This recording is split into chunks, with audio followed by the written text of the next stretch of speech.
ವ್ಯಾಸಂ ವಸಿಷ್ಠನಪ್ತಾರಂ ಶಕ್ತೇಃ ಪೌತ್ರಮಕಲ್ಮಷಂ ಪರಾಶರಾತ್ಮಜಂ ವಂದೇ ಶುಕತಾತಂ ತಪೋನಿಧಿಂ ವ್ಯಾಸಾಯ ವಿಷ್ಣುರೂಪಾಯ ವ್ಯಾಸರೂಪಾಯ ವಿಷ್ಣವೇ ನಮೋ Y ಬ್ರಹ್ಮನಿಧಯೇ ವಾಸಿಷ್ಠಾಯ ನಮೋ ನಮಃ ಕೃಷ್ಣದ್ವೈಪಾಯನಂ ವ್ಯಾಸಂ ಸರ್ವಲೋಕಹಿತೇ ರತಂ ವೇದಾಬ್ಜಭಾಸ್ಕರಂ ವಂದೇ ಶಮಾದಿನಿಲಯಂ ಮುನಿಂ ವೇದವ್ಯಾಸಂ ಸ್ವಾತ್ಮರೂಪಂ ಸತ್ಯಸಂಧಂ ಪರಾಯಣಂ ಶಾಂತಂ ಜಿತೇಂದ್ರಿಯಕ್ರೋಧಂ ಸಶಿಷ್ಯಂ ಪ್ರಣಮಾಮ್ಯಹಂ ಅಚತುರ್ವದನೋ ಬ್ರಹ್ಮ ದ್ವಿಬಾಹುರಪರೋ ಹರಿಃ ಅಫಾಲಲೋಚನಃ ಶಂಭುಃ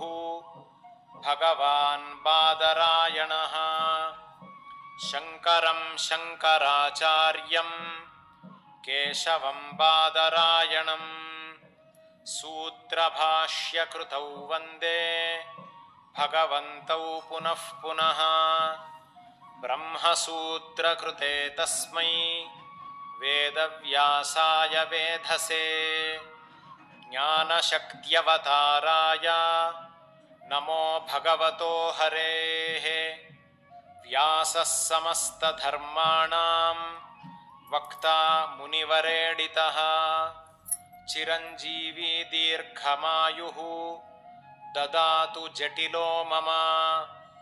ಪ್ರಜ್ಞಾಬಲೇನ ತಪಸಾ ಚತುರ್ವೇದ ವಿಭಾಜಕಃ ಕೃಷ್ಣದ್ವೈಪಾಯನೋ ಯಶ್ಚ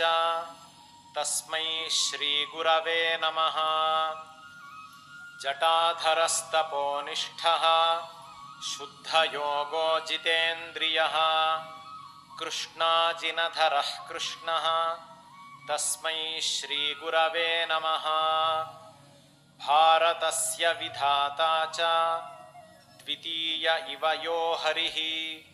ಹರಿಭಕ್ತಿಪರೋ ಯಶ್ಚ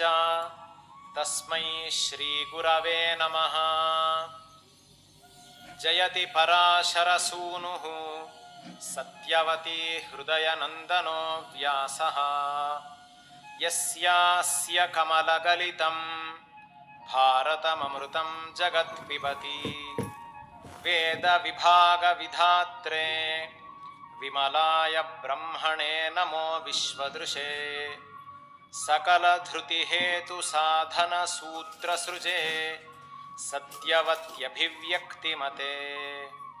ವೇದಾಂತವಾಕ್ಯ ಕುಸುಮಾನಿ ಸಮಾನಿ ಚಾರು